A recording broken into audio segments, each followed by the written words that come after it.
Fala pessoal, beleza? No vídeo de hoje eu vou comentar sobre o tamanho da carteira de investimentos em fundos imobiliários. Será que tem um tamanho ideal de carteira? Eu vou explicar tudo nesse vídeo, beleza? Mas antes, quero pedir para você se inscrever aí no meu canal, dar aí uma força, deixa aí o teu like também, porque daí você fazendo isso, o YouTube vai entender que o meu conteúdo ele é relevante, que precisa chegar aí para mais e mais pessoas.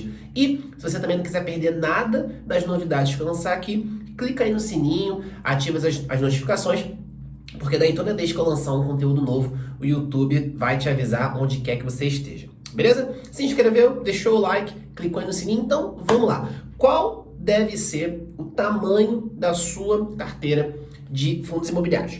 Cara, eu gosto de começar falando sobre isso da seguinte forma. A sua carteira de investimentos, a sua carteira de fundos imobiliários, ela tem que ser do tamanho da sua capacidade de acompanhar os ativos. Mas não é acompanhar, ficar lá no computador, no celular, horas e horas a fio, vendo se está subindo, se está descendo. Não, isso não é acompanhar. O acompanhar que eu falo é ler os relatórios gerenciais. Todos os meses os fundos imobiliários, eles liberam, as gestoras liberam os relatórios gerenciais.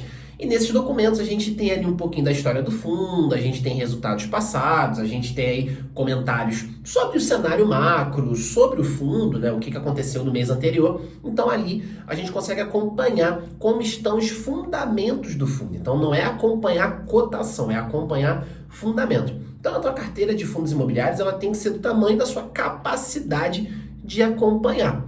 Beleza? E aí, eu gosto de dividir a carteira de fundos imobiliários em etapas, tá? Então, se você está começando agora, ou então se você tem pouco recurso para investir, 100, 150 reais, 200 reais, bom, você está começando ou então tem pouco recurso e está começando, vale mais a pena você otimizar o teu recurso e seguir pela estratégia de fundo de fundo. Porque no fundo de fundo você vai ter uma diversificação, porque o fundo de fundo é um fundo imobiliário que investe em outros fundos imobiliários, então você vai ter uma carteira diversificada. Além disso, você tem uma gestão profissional montando a carteira para você e você tem renda passiva. Beleza? Então, em uma cota, você consegue renda passiva, você consegue diversificação e você tem uma gestão profissional trabalhando para montar a sua carteira. Beleza? Então, nesse primeiro momento que você está começando, vai ser uma forma mais eficiente de você se expor na bolsa sem ficar ali preocupado com esses movimentos que têm acontecido. E nos últimos meses tem acontecido muito movimento de queda.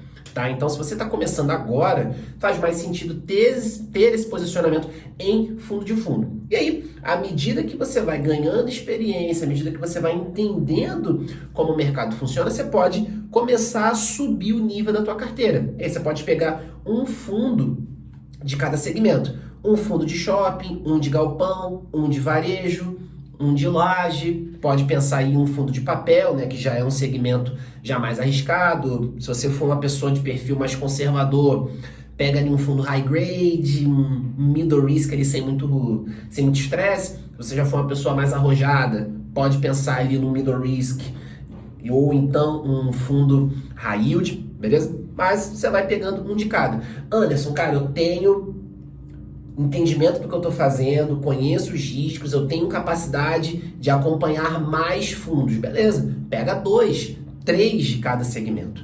Então, a gente precisa começar a carteira aos poucos. Não precisa, eu vejo algumas pessoas fazendo isso no Instagram. Quando eu abro caixinha de perguntas, a pessoa tem lá um monte de fundo, mas faz um aporte pequeno. Aí a carteira fica igual um índice, fica pulverizada. Não faz muito sentido. Beleza? Então, vale mais a pena você começar por etapas e daí você vai subindo de nível gradativamente. Beleza? Então, essa é a pegada quando a gente está falando de carteira de fundos imobiliários. Não existe uma quantidade ideal, existe uma quantidade adequada para cada perfil, para cada pessoa. Se você está começando, fundo de fundo faz mais sentido. Se você já tem ali mais experiência, mas não tem tanto tempo, um fundo de cada segmento pode ser interessante. Você já tem mais experiência, já tem mais tempo para acompanhar? 2, 3 fundos de cada segmento, você já vai ter uma carteira ali. Se a gente pega 5, 6 segmentos, você tem uma carteira 15, 18 ativos.